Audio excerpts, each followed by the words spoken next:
ஆம், அந்த காதலி தன் காதலனை எண்ணி வருந்தினாள். அவள் கணவன் இன்னும் தன் மனைவியின் இதயத்தை பெற முடியவில்லையே என்று வருந்தினான்.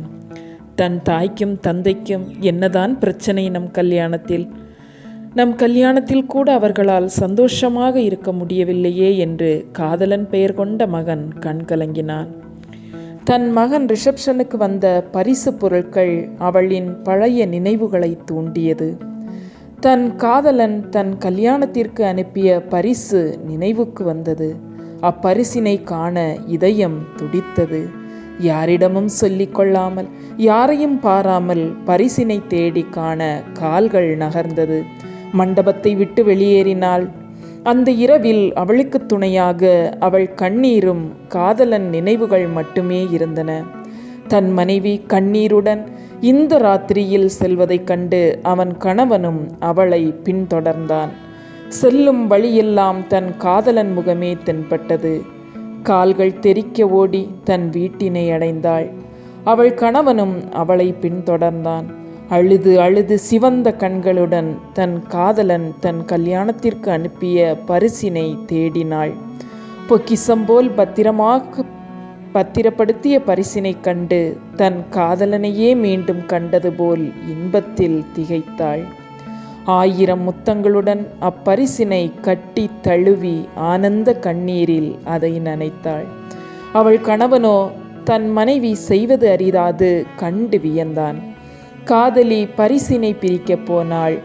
ஏதோ தன் அறை நாடினாள். தன் ரிசப்ஷன் புடவையை சூடினாள். இந்த பரிசினை எந்த கோலத்தில் தன் காதலன் என்னை காண வேண்டும் என்று நினைத்தானோ அதே கோலத்தில் அப்பரிசினை காண முற்பட்டாள்.